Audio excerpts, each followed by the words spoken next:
Bismillah, Assalamualaikum warahmatullahi wabarakatuh. Baik, kita ketemu lagi dalam video channel saya, Rahmania Zahra Queen in Law. Kali ini kita akan membahas tentang budaya hukum dan penegakan hukum.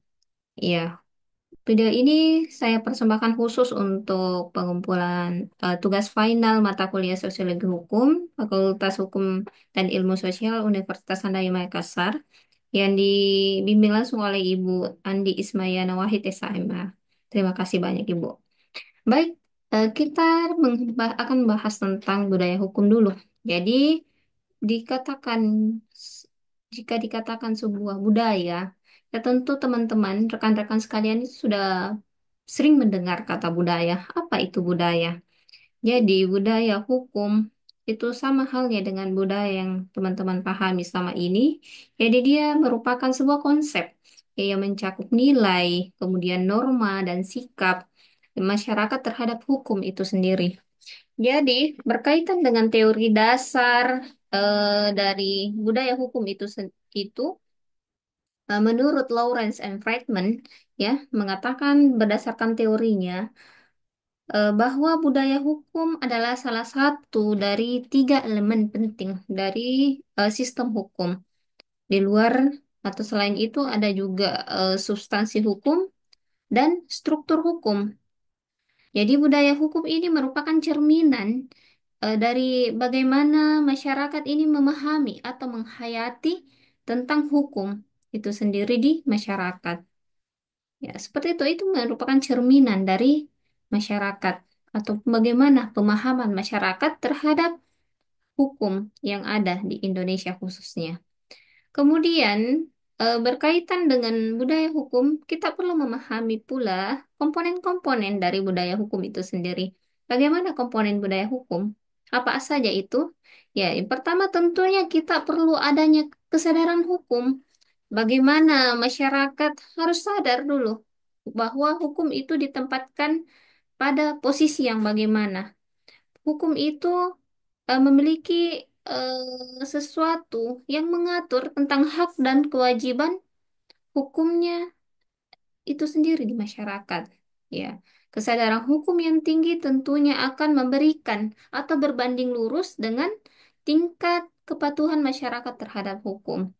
Misalnya ya seperti ini, masyarakat yang memiliki pendidikan atau memiliki pengetahuan yang bagus tentang bagaimana membayar pajak, ya tentunya mereka akan lebih patut untuk membayar pajak dibandingkan dengan masyarakat awam yang tidak paham apa maksud dan tujuan membayar pajak, kemudian bagaimana pajak itu sebenarnya akan menjadi pendapatan negara yang ketika pemerintah mengelola dengan jujur akan kembali ke masyarakat itu sendiri.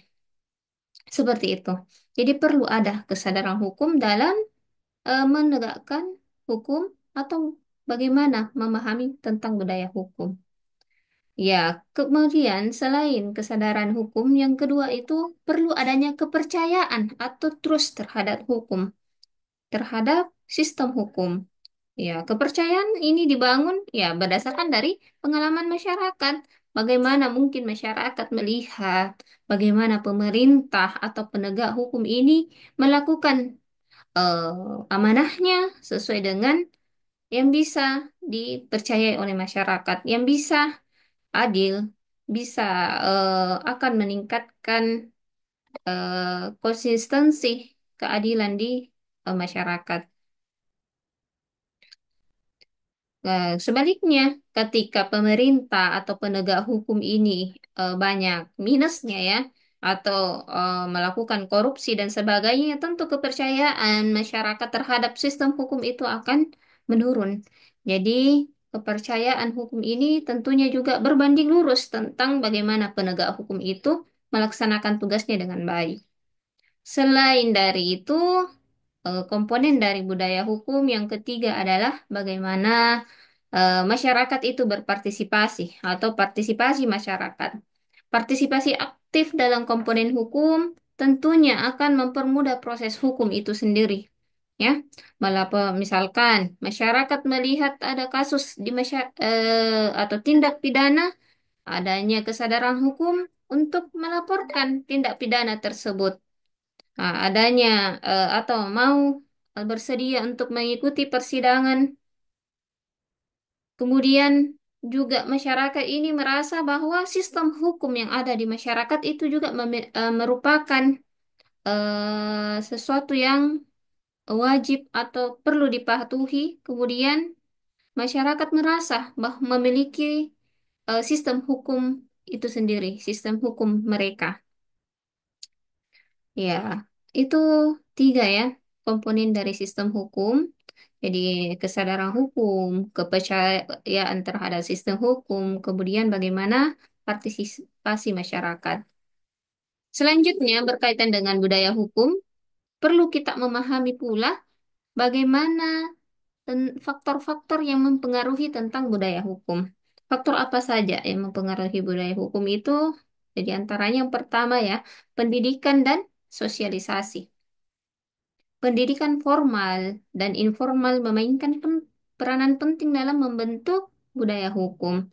Misalkan adanya kurikulum pendidikan yang memasukkan pendidikan kewarganegaraan yang dapat meningkatkan kesadaran hukum masyarakat sejak dini ya. Jadi eh, perlu adanya bagaimana pendidikan formal maupun informal ini juga berusaha untuk memasukkan kurikulum atau pemahaman-pemahaman dalam proses pendidikan atau pembelajaran di eh, peserta didik.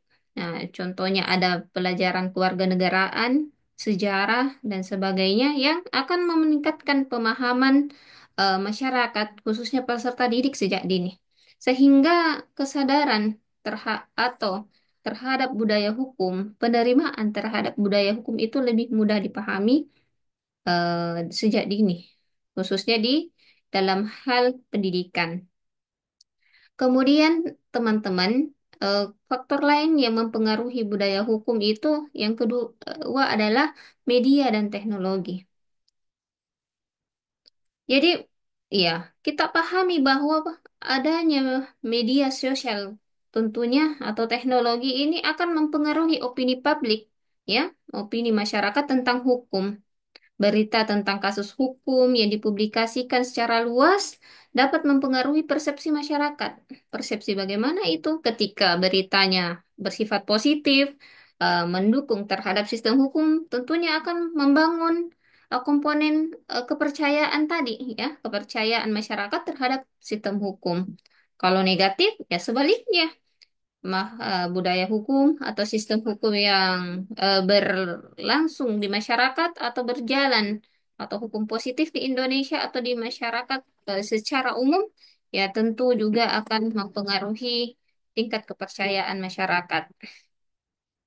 Kemudian teman-teman, rekan-rekan sekalian, faktor lain yang mempengaruhi budaya hukum itu sejarah dan tradisi. Nah, ini yang sangat penting. Budaya itu sangat erat atau bahkan hampir disamakan dengan adat atau tradisi yang ada di masyarakat. Setiap negara memiliki sejarah. Ya, kemudian setiap juga negara atau daerah itu memiliki tradisi, khususnya di sini tradisi hukum. Ya, yang berbeda. Jadi, setiap negara, daerah memiliki sistem hukum dan sejarah, tradisi yang berbeda. Jadi, ini akan mempengaruhi bagaimana hukum ini dipahami, ya, atau diterapkan. Misalnya, negara dengan sejarah kolonial, ya, memiliki sistem hukum yang dipengaruhi oleh hukum negara kolonial tersebut. Ya, seperti itu.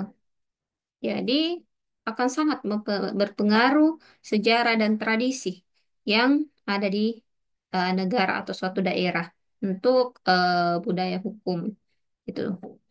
Kemudian selanjutnya selain definisi teori dasar, kemudian faktor-faktor ataupun komponen dari budaya hukum tadi, kita juga perlu memahami bagaimana dampaknya budaya hukum ini terhadap masyarakat. Ya, secara eh, singkat atau ringkasnya, budaya hukum yang kuat ini tentu akan mendorong kepatuhan dan partisipasi masyarakat, yang pada gilirannya akan meningkatkan stabilitas sosial dan ekonomi. Ya, sebaliknya, budaya hukum yang lemah akan menyebabkan kegagalan hukum atau pelanggaran hukum. Pelanggaran hukum yang merajalela dan ketidakpercayaan terhadap sistem hukum, ya tentunya ini sangat berdampak negatif terhadap budaya hukum. Jadi, seperti itu. Dampaknya ketika budaya hukum ini dilakukan dengan baik, akan membangun kepatuhan terhadap partisipasi masyarakat. Namun, ketika budaya hukum ini lemah, ya akan bersifat negatif. Akan ada pelanggaran yang merajalela di suatu negara atau pelanggaran terhadap sistem hukum. Oke, mungkin itu ya teman-teman berkaitan dengan budaya hukum. Ya, selanjutnya topik berikutnya itu tentang penegakan hukum. Jadi budaya hukum dan penegakan hukum ini sangat erat kaitannya. Kalau diumpamakan budaya itu adalah ya, seperti itu. Jadi, antara budaya hukum dan penegakan hukum itu adalah dua elemen yang sangat berpengaruh di dalam sistem hukum. Kalau diumpamakan, ya budaya hukum itu adalah sebuah jiwa yang akan mempengaruhi bagaimana hukum itu dipahami, bagaimana hukum itu dihayati, ya. Kemudian penegakan hukumnya ya diumpamakan adalah tangan. Ya, tangan ini akan memastikan bagaimana hukum itu diterapkan. Apakah sistem hukum ini dilakukan atau dilaksanakan dengan baik atau tidak secara penegakannya. Seperti itu. Jadi berkaitan dengan penegakan hukum, teman-teman. Di sini kita perlu pahami juga definisi dan prinsip dasarnya.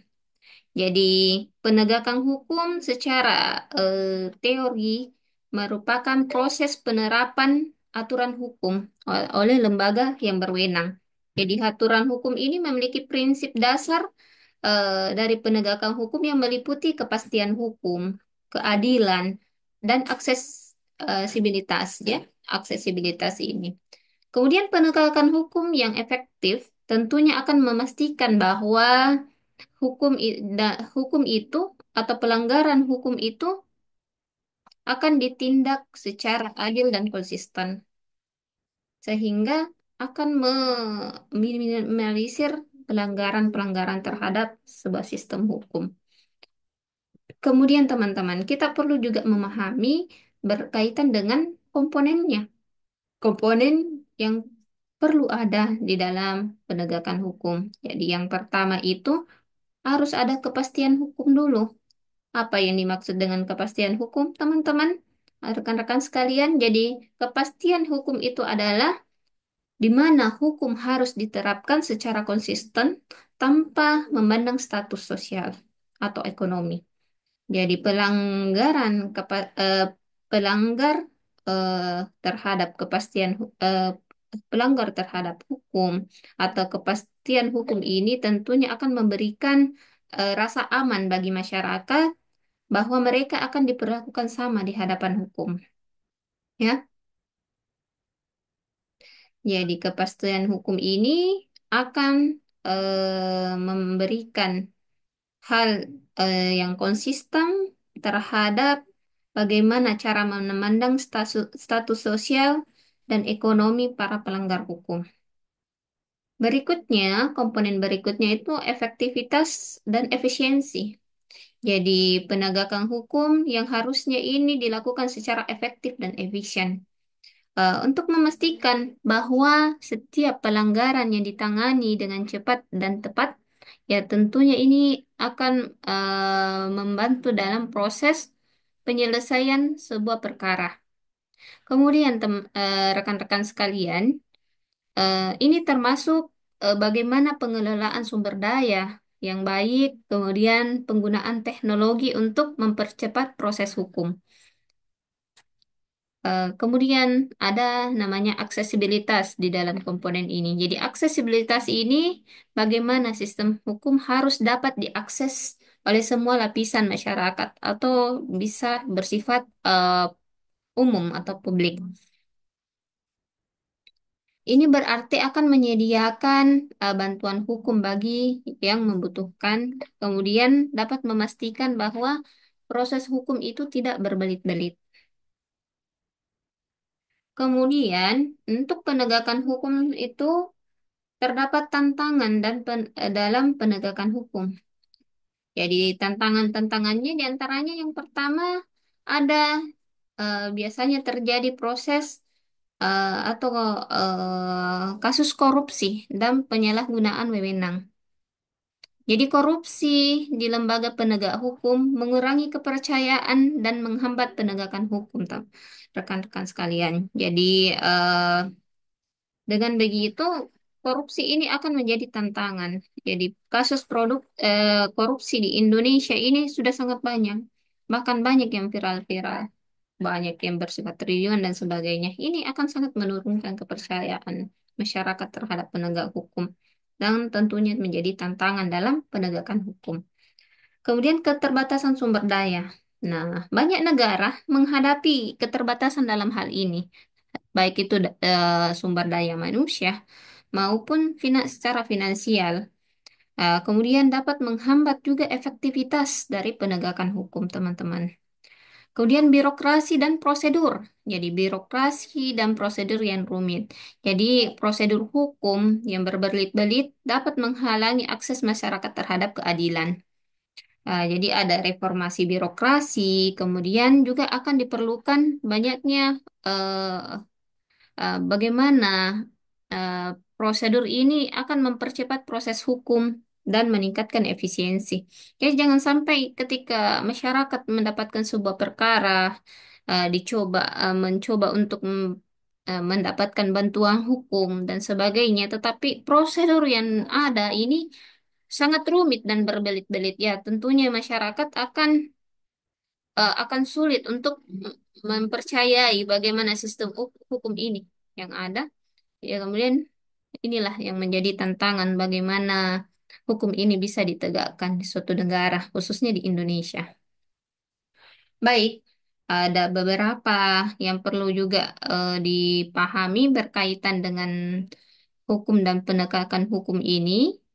Kita mungkin sedikit berdiskusi tentang interaksi atau bagaimana hubungan antar budaya hukum dan penegakan hukum. Jadi, di sini sebenarnya ada beberapa studi kasus teman-teman ya. Jadi, mungkin ini kita akan bahas di sesi selanjutnya, yaitu bagaimana hubungan simbiotik antara budaya hukum dan penegakan hukum. Kemudian kita coba membahas tentang studi kasus, ya, tentang bagaimana budaya hukum dan penegak hukum di suatu negara. Di sini sangat menarik teman-teman, di sesi nanti ini kita akan membahas bagaimana reformasi hukum di Singapura yang sering dijadikan contoh sukses untuk meningkatkan kepatuhan hukum di masyarakat, ya, meningkatkan kepatuhan hukum dan memperkuat budaya hukum di masyarakatnya. Ada reformasi hukum di Singapura ini yang sangat bagus ya untuk dijadikan panutan atau contoh mungkin penegakan hukum juga di Indonesia. Seperti itu, teman-teman. Baik, terima kasih banyak. Jadi mungkin cukup untuk sesi sharing kita kali ini yang membahas tentang apa itu budaya hukum dan penegakan hukum. Ya, jadi insya Allah di sesi berikutnya kita akan membahas tentang bagaimana hubungan simbiotik antara budaya hukum dan penegakan hukum. Kemudian juga kita mengambil bagaimana tentang reformasi hukum di Singapura yang bisa dijadikan panutan dalam meningkatkan kepatuhan hukum di suatu negara. Baik, cukup dari saya. Saya Rahmaniar Zahrakwin, Rahmaniar dengan Stambuk 2023 060016. Terima kasih kesempatan dan perhatian teman-teman sekalian. Sampai jumpa di sesi berikutnya. Assalamualaikum warahmatullahi wabarakatuh.